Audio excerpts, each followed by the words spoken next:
ಎಲ್ರಿಗೂ ನಮಸ್ಕಾರ. ನೀವು ನೋಡ್ತಾ ಇದ್ದೀರಾ ಟಿವಿ ವಿಕ್ರಮ. ನಾನು ಮುಮ್ತಾಜ್ ಅಬ್ದುಲ್ ನೆಲ್ಲೆಡ್ಕ. ನೀವೇನು ಟಿವಿ ವಿಕ್ರಮವನ್ನು ಸಬ್ಸ್ಕ್ರೈಬ್ ಮಾಡದೇ ಇದ್ದಲ್ಲಿ ದಯವಿಟ್ಟು ಈ ಕೂಡಲೇ ಟಿವಿ ವಿಕ್ರಮವನ್ನು ಸಬ್ಸ್ಕ್ರೈಬ್ ಮಾಡಿ ಬೆಲ್ ಐಕಾನ್ ಅನ್ನು ಕ್ಲಿಕ್ ಮಾಡೋದನ್ನು ಮರಿಬೇಡಿ. ವೀಕ್ಷಕರೇ, ಈ ರಾಜಕೀಯ ಅಂದ್ರೇನೆ ಅದು ಸುಳ್ಳುಗಾರರ ಸಮೂಹ ಅಂತ ಹೇಳ್ಬೋದು.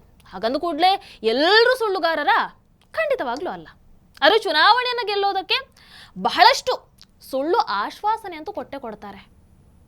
ಹಾಗೆ ಈ 2024ರ ಲೋಕಸಭಾ ಚುನಾವಣೆಯನ್ನ ಕೆಲವರು ಅಭಿವೃದ್ಧಿ ಕೆಲಸಗಳ ಆಧಾರದ ಮೇಲೆ ಸ್ಪರ್ಧೆಯನ್ನ ಮಾಡಿದ್ರೆ, ಕಾಂಗ್ರೆಸ್ ಮಾತ್ರ ಸಂಪೂರ್ಣವಾಗಿ ಸುಳ್ಳು ಸುದ್ದಿಗಳ ಆಧಾರದ ಮೇಲೆ ಸ್ಪರ್ಧೆಯನ್ನ ಮಾಡುತ್ತೆ. ಅಂಡ್ ಈ ಸುಳ್ಳು ಸುದ್ದಿಗಳ ಅಭಿಯಾನವನ್ನ ಬಹಳ ಯಶಸ್ವಿಯಾಗಿ ಮುನ್ನಡೆಸಿದವರು ನನ್ ಅದರ್ ದ್ಯಾನ್ ನಮ್ಮ ಜಿಲೇಬಿ ಆಂಟಿ, ಎಸ್, ಸುಪ್ರಿಯಾ ಶ್ರೀನಾಟೆ. ಸುಪ್ರಿಯಾ ಶ್ರೀನಾಟೆ ಯಾರನ್ನುವಂಥದ್ದು ನಿಮಗೆ ಹೊಸದಾಗಿ ನಾನು ಹೇಳುವಂಥ ಅವಶ್ಯಕತೆ ಇಲ್ಲ ಅಂತ ಅಂದುಕೊಳ್ಳುತ್ತೀನಿ. ನಮ್ಮ ಭಾರತದ ಅತ್ಯಂತ ಹಳೆಯ ಪಕ್ಷ, ಸ್ವಾತಂತ್ರ್ಯಕ್ಕಾಗಿ ತಮ್ಮ ಪ್ರಾಣವನ್ನೇ ತ್ಯಾಗ ಮಾಡಿದ, ಸ್ವಾತಂತ್ರ್ಯ ನಂತರ ಜನರ ಪ್ರಾಣವನ್ನ ಹಿಂಡುತ್ತಾ ಇರುವಂತಹ ಕಾಂಗ್ರೆಸ್ ಪಕ್ಷದ social media head. Social media head ಅಂತ ಹೇಳಿದ್ರೆ ಅವ್ರು ಹಾಕುವಂತಹ ಪೋಸ್ಟ್ಗಳು ಹೇಗಿರಬೇಕು? ಸತ್ಯ, ಅಧಿಕೃತ, ಉಪಯುಕ್ತ ಮಾಹಿತಿಯನ್ನು ಹೊಂದಿರಬೇಕು. ಹೌದಾ ಅಲ್ವೋ? ಆದರೆ ಈ ಹೆಡ್ಗೆ ಹೆಡ್ ಭಾರ ಜಾಸ್ತಿಯಾಗಿ ಸುಳ್ಳು ಹೇಳೋದೇ ನನ್ನ ದೊಡ್ಡ ಸ್ಟ್ರೆಂತು, ಸುಳ್ಳು ಹೇಳೋದೇ ನನ್ನ ದೊಡ್ಡ ಬಿಸ್ನೆಸ್ ಅಂತ ತನ್ನಿಂದ ಸಾಧ್ಯ ಆದ ಮಟ್ಟಿಗೆ ಎಷ್ಟು ತಪ್ಪು ಮಾಹಿತಿಯನ್ನು ಹರಡ್ಬೋದೋ ಅಷ್ಟು ತಪ್ಪು ಮಾಹಿತಿಯನ್ನು ಹರಡ್ತಾನೇ ಇದ್ದಾರೆ. ಈ ಹಿಂದೆ ನಾನೊಮ್ಮೆ ರಾಹುಲ್ ಗಾಂಧಿ ಹೇಳಿದಂಥ 8 ಸುಳ್ಳುಗಳು ಅಂತ ಒಂದು ಕಾರ್ಯಕ್ರಮವನ್ನು ಮಾಡಿದ್ದೆ. ಇವತ್ತು ಅವರ ಶಿಷ್ಯೆ ಸುಪ್ರಿಯಾ ಶ್ರೀನಾಟೆ ಹೇಳಿರುವಂತಹ 8 ಸುಳ್ಳುಗಳು ಅಂತ ಈ ಕಾರ್ಯಕ್ರಮವನ್ನ ಮಾಡ್ತಾ ಇದ್ದೀನಿ. ಹಾಗಾದ್ರೆ ಅವ್ರು ಹೇಳಿರುವಂತಹ ಸುಳ್ಳುಗಳು ಯಾವುದು? ಬನ್ನಿ ಒಂದೊಂದಾಗಿ ನೋಡ್ತಾ ಹೋಗೋಣ. ಸುಳ್ಳು ನಂಬರ್ 1, ಭಾರತೀಯ ಸೇನೆ ಮತ್ತು ಸೈನಿಕರ ಬಗ್ಗೆ ಸುಳ್ಳು ಮಾಹಿತಿಯನ್ನು ಹರಡೋದು. 2023 ಅಕ್ಟೋಬರ್ 14ನೇ ತಾರೀಕಿಗೆ ಸುಪ್ರಿಯಾ ಶ್ರೀನಾಟೆ ಒಂದು ಪೋಸ್ಟ್ ಅನ್ನ ಹಾಕ್ತಾರೆ. ಏನಂತ? ಅಕ್ಟೋಬರ್ 10ನೇ ತಾರೀಕಿಗೆ ಒಬ್ಬ ಅಗ್ನಿವೀರ ಹುತಾತ್ಮರಾಗಿದ್ದಾರೆ. ಆ ಹುತಾತ್ಮ ಯೋಧನಿಗೆ ಯಾವುದೇ ರೀತಿಯಾದಂತಹ ಗೌರವ ಸಿಗಲಿಲ್ಲ. ಆದ್ರೆ ಇಲ್ಲಿ ಸತ್ಯ ಏನು ಅಂತ ನಾವು ನೋಡಿದ್ರೆ, ಅವರು ಹುತಾತ್ಮರಾಗಿರ್ಲಿಲ್ಲ. ಅವರು ರಜೌರಿ ಸೆಕ್ಟರ್ನಲ್ಲಿ ಕರ್ತವ್ಯದಲ್ಲಿದ್ದಂತಹ ಸಂದರ್ಭದಲ್ಲಿ ಅಚಾತುರ್ಯದಿಂದಾಗಿ ಅಲ್ಲಿ ಗುಂಡು ಹಾರಿ ಸಾವನ್ನಪ್ಪಿರುವಂಥದ್ದು. ಆದರೆ ಇಲ್ಲಿ ನಾವು ಮುಖ್ಯವಾಗಿ ಗಮನಿಸಬೇಕು, ಅವರಿಗೆ ಏನು ಗೌರವ ಸಲ್ಲಿಸಬೇಕಾಗಿತ್ತೋ ಆ ಎಲ್ಲ ಗೌರವ ಕೂಡ ಸಲ್ಲಿಸಲಾಗಿತ್ತು.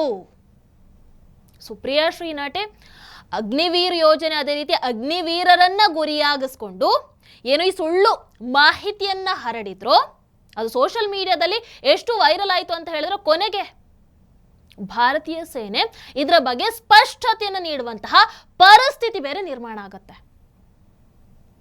ಸುಳ್ಳು ನಂಬರ್ 2, ಭಾರತೀಯ ಸೇನೆ ಮತ್ತು ಅಸ್ಸಾಂ ಮುಖ್ಯಮಂತ್ರಿ ಇವರ ಬಗ್ಗೆ ಒಂದು ಸುಳ್ಳು ಮಾಹಿತಿಯನ್ನು ಹರಡಿತ್ತು. 2023 ಆಗಸ್ಟ್ 12ನೇ ತಾರೀಕಿಗೆ ಸುಪ್ರಿಯಾ ಶ್ರೀನಾಟೆ ಒಂದು ಪೋಸ್ಟ್ ಅನ್ನು ಹಾಕ್ತಾರೆ. ಏನು? ಅಸ್ಸಾಂ ಮುಖ್ಯಮಂತ್ರಿ ಹೇಮಂತ್ ಬಿಸ್ವಾ ಶರ್ಮಾ ಅವರು ಭಾರತೀಯ ಸೇನೆಯಿಂದ ಮಣಿಪುರದಲ್ಲಿ ಏನು ಸಮಸ್ಯೆ ಆಗ್ತಾ ಇದೆಯಲ್ವಾ, ಆ ಸಮಸ್ಯೆಯನ್ನ ಸಂಪೂರ್ಣವಾಗಿ ಬಗೆಹರಿಸೋದಕ್ಕೆ ಸಾಧ್ಯ ಇಲ್ಲ, ಈ ರೀತಿ ಹೇಳಿದ್ದಾರೆ ಅನ್ನುವಂಥ ಒಂದು ಸುಳ್ಳು ಪೋಸ್ಟ್ ಅನ್ನು ಹಾಕ್ತಾರೆ. ಆದ್ರೆ ಇಲ್ಲಿ ಸತ್ಯ ಏನು ಅಂತ ನಾವು ಒಂದು ಬಾರಿ ನೋಡಿದ್ರೆ, ಹೇಮಂತ್ ಬಿಸ್ವಾ ಶರ್ಮಾ ಅವರು ಹೇಳಿದ್ದು ಭಾರತೀಯ ಸೇನೆಯಿಂದ ಮಣಿಪುರದಲ್ಲಿ ಆಗ್ತಾ ಇರುವಂತಹ ಆ ಸಮಸ್ಯೆಗೆ ತಾತ್ಕಾಲಿಕ ಪರಿಹಾರವನ್ನು ನೀಡಬಹುದು, ಆದ್ರೆ ಶಾಶ್ವತ ಪರಿಹಾರವನ್ನ ನೀಡೋದಕ್ಕೆ ಆಗಲ್ಲ. ಯಾಕೆ ಶಾಶ್ವತ ಪರಿಹಾರವನ್ನ ನೀಡೋದಕ್ಕಾಗಲ್ಲ? ಯಾಕಂದ್ರೆ ಶಾಶ್ವತ ಪರಿಹಾರವನ್ನ ಕೇವಲ ಗುಂಡುಗಳಿಂದ ಕೊಡೋದಕ್ಕೆ ಸಾಧ್ಯ ಇಲ್ಲ, ಅದು ಜನರ ಮನಸ್ಸಿನಿಂದ ಬರಬೇಕು. ಹೀಗೆ ಹೇಳೋ ಮೂಲಕ ಆ ಮಣಿಪುರದ ಜನರಲ್ಲಿ ಸೌಹಾರ್ದತೆ, ಶಾಂತಿಯನ್ನು ಸ್ಥಾಪಿಸುವಂತಹ ಪ್ರಯತ್ನವನ್ನ ಮಾಡ್ತಾರೆ, ಆ ಮನವಿಯನ್ನ ಮಾಡ್ತಾರೆ. ಆದ್ರೆ ಈ ಓವರ್ ಸ್ಮಾರ್ಟ್ ಸುಪ್ರಿಯಾ ಶ್ರೀನಾಟೆ ಅಲ್ಲಿ ಅವ್ರು ಹೇಳಿರುವಂತಹ ಆ ಶಾಶ್ವತ ಅನ್ನುವಂತಹ ಪದವನ್ನೇ ತೆಗೆದುಹಾಕಿ ಈ ರೀತಿಯಾದಂತಹ ಸುಳ್ಳು ಸುದ್ದಿಯನ್ನು ಹರಡಿ, ಆ ಕಡೆ ಭಾರತೀಯ ಸೇನೆ, ಈ ಕಡೆ ಅಲ್ಲಿನ ರಾಜ್ಯ ಸರ್ಕಾರ, ಇವುಗಳ ನಡುವೆ ಬಿರುಕನ್ನು ಮೂಡಿಸುವಂತಹ ಪ್ರಯತ್ನವನ್ನ ಮಾಡ್ತಾರೆ. ಆದ್ರೆ ಅದು ಫಲಿಸಲಿಲ್ಲ. ಇನ್ನು ಸುಳ್ಳು ನಂಬರ್ 3, ಅಮಿತ್ ಶಾ ಜಿಯವರ ಭಾಷಣದ ಬಗ್ಗೆ ಸುಳ್ಳು ಮಾಹಿತಿ.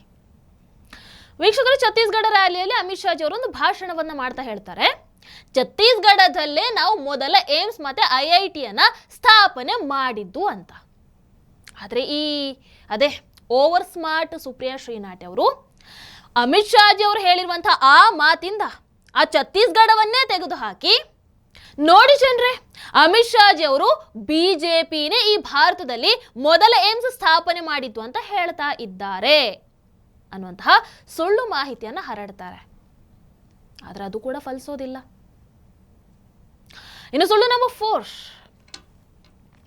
ಚೀನಾ ಮತ್ತೆ RSS ನಡುವೆ ಸಂಬಂಧ ಇದೆ ಅನ್ನುವಂತಹ ಮಾಹಿತಿ, ಸುಳ್ಳು ಮಾಹಿತಿ. 2024 ಜನವರಿ 5ನೇ ತಾರೀಕಿಗೆ ಸುಪ್ರಿಯಾ ಶ್ರೀನಾಥ್ ಅವರೊಂದು ಪೋಸ್ಟ್ ಅನ್ನು ಹಾಕ್ತಾರೆ. ಏನು? ಚೀನಾದ ಡಿಪ್ಲೊಮ್ಯಾಟ್ಗಳು ನಾಗ್ಪುರದಲ್ಲಿರುವಂತಹ RSS ಪ್ರಧಾನ ಕಚೇರಿಗೆ ಭೇಟಿಯನ್ನ ನೀಡಿದ್ದಾರೆ. ಆದ್ರೆ ಇಲ್ಲಿ ಸತ್ಯ ಏನನ್ನುವಂಥದ್ದನ್ನ ನೋಡಿದ್ರೆ, ಮೊದಲನೇದಾಗಿ ಅಲ್ಲಿ ಬಂದಿರುವಂಥವರು ಚೀನಾದ ಡಿಪ್ಲೊಮ್ಯಾಟ್ಗಳು ಅಲ್ಲ, ಅವರು ಚೀನಾದ ಹಿಂದಿ ವಿದ್ವಾಂಸರು. ಇನ್ನು ಎರಡನೆಯದಾಗಿ ಅವರು ಬಂದಿದ್ದು ನಾಗ್ಪುರದ ಸ್ಮೃತಿ ಮಂದಿರಕ್ಕೆ ಭೇಟಿಯನ್ನ ನೀಡೋದಕ್ಕೆ. ಅದು ಬಿಟ್ರೆ RSS ಪ್ರಧಾನ ಕಚೇರಿಗೆ ಅವರು ಭೇಟಿಯನ್ನೇ ನೀಡಿಲ್ಲ. ಇನ್ನು ಸುಳ್ಳು ನಂಬರ್ 5, ನಲ್ಲಿ ನೀರಿನ ಸಂಪರ್ಕಗಳ ಕುರಿತು ಪ್ರಧಾನಿ ಮೋದಿಜಿ ಅವರ ಭಾಷಣ, ಅದರ ಬಗ್ಗೆ ಒಂದು ಸುಳ್ಳು ಮಾಹಿತಿಯನ್ನು ಹರಡಿತ್ತು.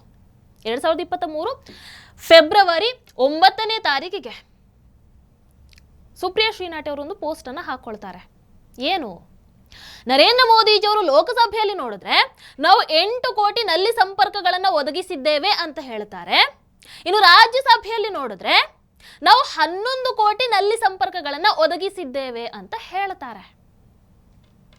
ಬರೀ ಸುಳ್ಳು ಹೇಳ್ತಾರಲ್ಲ.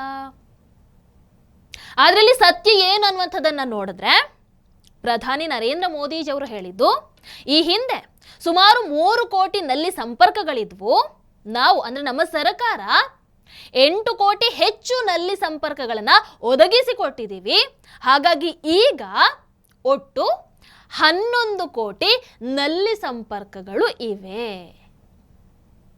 ಆದರೆ ಈ ಜಿಲೇಬಿ ಆಂಟಿ ಅರ್ಧಂಬರ್ಧ ಜಿಲೇಬಿ ತಿನ್ನೋ ಹಾಗೆ ಅರ್ಧಂಬರ್ಧ ಭಾಷಣವನ್ನ ಕೇಳಿಸ್ಕೊಂಡು ಏನೇನೋ ಪೋಸ್ಟ್ ಮಾಡಿ ಸುಳ್ಳು ಸುದ್ದಿಯನ್ನು ಹರಡುವಂತಹ ಎಲ್ಲ ಪ್ರಯತ್ನಗಳನ್ನು ಮಾಡಿದ್ರು.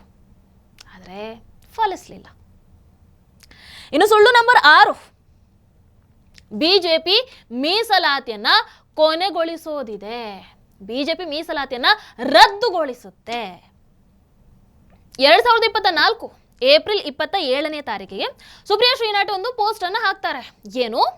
ಮೋದಿಜಿ ಅವರ ಆಪ್ತ ಸಹಾಯಕ ಆಚಾರ್ಯ ಪ್ರಮೋದ್ ಕೃಷ್ಣನ್ ಅವರು ಮೀಸಲಾತಿಯನ್ನ ರದ್ದುಗೊಳಿಸೋ ಹಾಗೆ ಕರೆಯನ್ನ ನೀಡಿದ್ದಾರೆ.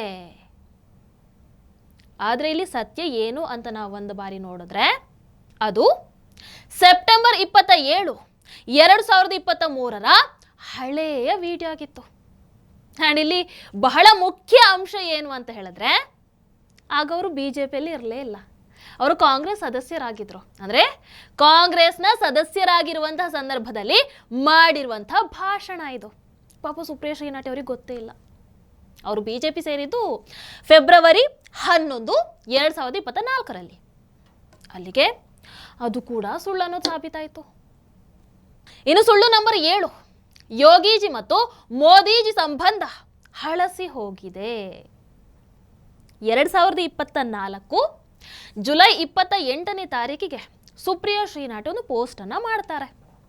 ನೋಡಿ ನೋಡಿ ನೋಡಿ ನೋಡಿ, ಯೋಗಿ ಆದಿತ್ಯನಾಥ್ ಜಿ ಅವರು ಪ್ರಧಾನಿ ನರೇಂದ್ರ ಮೋದಿಜಿ, ಅದೇ ರೀತಿ ಗೃಹ ಮಂತ್ರಿ ಅಮಿತ್ ಶಾ ಜಿ ಅವರಿಗೆ ನಮಸ್ತೆನೇ ಮಾಡ್ತಿಲ್ಲ, ನೋಡಿ ಗೌರವನೇ ಕೊಡ್ತಿಲ್ಲ. BJPಯಲ್ಲಿ ಎಲ್ಲವೂ ಸರಿ ಇಲ್ಲ ಅನ್ನೋ ರೀತಿಯಾಗಿ ಒಂದು ಪೋಸ್ಟ್ ಅನ್ನ ಹಾಕ್ತಾರೆ. ಆದ್ರೆ ಇಲ್ಲಿ ಸತ್ಯ ಏನು ಅಂತ ಒಂದು ಬಾರಿ ನೋಡಿದ್ರೆ, ಸುಪ್ರಿಯಾ ಶ್ರೀನಾಥ್ ಅವರು ಪಾಪ ನಾನೊಬ್ಳೇ ಬುದ್ಧಿವಂತೆ ಈ ಲೋಕದಲ್ಲಿ, ವಿಡಿಯೋ ಎಡಿಟ್ ಮಾಡಿ ಹಾಕಿದ್ರೆ ಯಾರಿಗೂ ಗೊತ್ತೇ ಆಗಲ್ಲ ಅಂತ ಅವರಿಗೆ ಬೇಕಾಗಿರೋ ಹಾಗೆ ಕಟ್ ಮಾಡಿ ಅಂದರೆ ಎಡಿಟೆಡ್ ವಿಡಿಯೋವನ್ನು ಹಾಕೊಂಡಿದ್ದಂಥದ್ದು. ಅಲ್ಲಿಗೆ ಅವರ ಮುಖವಾಡ ಕಳಚಿ ಬಿತ್ತು. ಇನ್ನು ಸುಳ್ಳು ನಂಬರ್ 8, ದೆಹಲಿ IGI ಟರ್ಮಿನಲ್ ಕುಸಿತದ ಬಗ್ಗೆ. 2024 ಜೂನ್ 28ನೇ ತಾರೀಕಿಗೆ ಸುಪ್ರಿಯಾ ಶ್ರೀನಾಥ್ ಅವರೊಂದು ಪೋಸ್ಟ್ ಅನ್ನು ಹಾಕ್ತಾರೆ. ಏನು ನೋಡಿ, ನಿಮ್ಮ ಪ್ರಧಾನಿ ನರೇಂದ್ರ ಮೋದಿಜಿಯವರು ಉದ್ಘಾಟನೆ ಮಾಡಿದ್ದಂತಹ ದೆಹಲಿ ಟರ್ಮಿನಲ್ನ ಒಂದು ಭಾಗ ಕುಸಿದೇ ಹೋಗಿದೆ. ಅದರಲ್ಲಿ ಸತ್ಯ ಏನು ಅಂತ ನೋಡಿದ್ರೆ, ಟರ್ಮಿನಲ್ ಯಾವುದು ಕುಸಿದು ಬಿತ್ತಲ್ವಾ, ಅದು 2009ರಲ್ಲಿ ಕಾಂಗ್ರೆಸ್ ಸರ್ಕಾರ ನಿರ್ಮಾಣ ಮಾಡಿದ್ದಂಥದ್ದು. ಅಲ್ಲಿಗೆ ಅದು ಸುಳ್ಳು ಅಂತ ಸಾಬೀತಾಯಿತು. ವೀಕ್ಷಕರೇ, ಸುಪ್ರಿಯಾ ಶ್ರೀನಾಥ್ ಹೇಳಿದಂತಹ 8 ಸುಳ್ಳುಗಳು ಅಂತ ಒಂದು ಪುಸ್ತಕವನ್ನ ಮಾಡಿದ್ರೆ ಅದು ಕನಿಷ್ಠ ಅಂದ್ರೂ 8 ವಾಲ್ಯೂಮ್ಗಳಲ್ಲಿ ಬರಬೇಕಾಗುತ್ತೆ ಅಂತ ಅನ್ಸುತ್ತೆ. ನಾನಿವತ್ತಿನ ಕಾರ್ಯಕ್ರಮದಲ್ಲಿ ಸುಪ್ರಿಯಾ ಶ್ರೀನಾಥ್ ಅವರು ಹೇಳಿರುವಂತಹ ಕೇವಲ 8 ಸುಳ್ಳುಗಳನ್ನ ಮಾತ್ರ ಇಲ್ಲಿ ಹಂಚ್ಕೊಂಡಿದ್ದೀನಿ. ಆದ್ರೆ ನಾವು ಸೂಕ್ಷ್ಮವಾಗಿ ಗಮನಿಸ್ತಾ ಹೋದ್ರೆ ಇಂತಹ 100 ಸುಳ್ಳುಗಳು ನಮಗೆ ಸಿಗ್ತಾ ಹೋಗುತ್ತವೆ. ವೀಕ್ಷಕರೇ, ತಮ್ಮ ಸುಳ್ಳುಗಳ ಮೂಲಕ ದೇಶದ ಜನರ ದಿಕ್ಕನ್ನ ತಪ್ಪಿಸ್ತಾ ಇರುವಂತಹ ರಾಹುಲ್ ಗಾಂಧಿಯ ಶಿಷ್ಯೆ ಸುಪ್ರಿಯಾ ಶ್ರೀನಾಥ್ ಥರದವರ ನಿಜ ಬಣ್ಣ ಪ್ರತಿಯೊಬ್ಬರಿಗೂ ಕೂಡ ಅರ್ಥ ಆಗಲೇಬೇಕು. ಹಾಗಾಗಿ ಇವತ್ತು ನಾನು ಈ ಕಾರ್ಯಕ್ರಮವನ್ನ ಮಾಡಿದ್ದೀನಿ. ದಯವಿಟ್ಟು ಈ ಸಂಚಿಕೆಯನ್ನ ನೀವು ನೋಡಬೇಕು, ನಿಮ್ಮವರಿಗೂ ಶೇರ್ ಮಾಡಬೇಕು. ಆ ಮೂಲಕ ಸತ್ಯ ಅನ್ನುವಂಥದ್ದು ಏನಿದೆ ಅದು ಪ್ರತಿಯೊಬ್ಬರಿಗೂ ಕೂಡ ಗೊತ್ತಾಗಲೇಬೇಕು. ಏನಂತೀರಾ? ದಯವಿಟ್ಟು ಕಾಮೆಂಟ್ ಮೂಲಕ ತಿಳಿಸಿ. ಹಾಗೆ ವಿಡಿಯೋ ನಿಮಗೆ ಇಷ್ಟದಲ್ಲಿ ಲೈಕ್ ಮಾಡಿ, ಶೇರ್ ಮಾಡಿ. ನಮಸ್ಕಾರ. ಟಿವಿ ವಿಕ್ರಮ, ದೇಶ ನಿಮ್ಮ ಕೈಯಲ್ಲಿ. ಈ ಕಾರ್ಯಕ್ರಮ ನಿಮಗೆ ಇಷ್ಟ ಆಗಿದ್ದಲ್ಲಿ ಲೈಕ್, ಶೇರ್ ಹಾಗೂ ಕಮೆಂಟ್ ಮಾಡಿ. ಟಿವಿ ವಿಕ್ರಮದ ಕಾರ್ಯಕ್ರಮಗಳನ್ನು ನಿರಂತರವಾಗಿ ವೀಕ್ಷಿಸಲು ಸಬ್ಸ್ಕ್ರೈಬ್ ಮಾಡಿ, ಬೆಲ್ ಐಕನ್ ಒತ್ತಿ.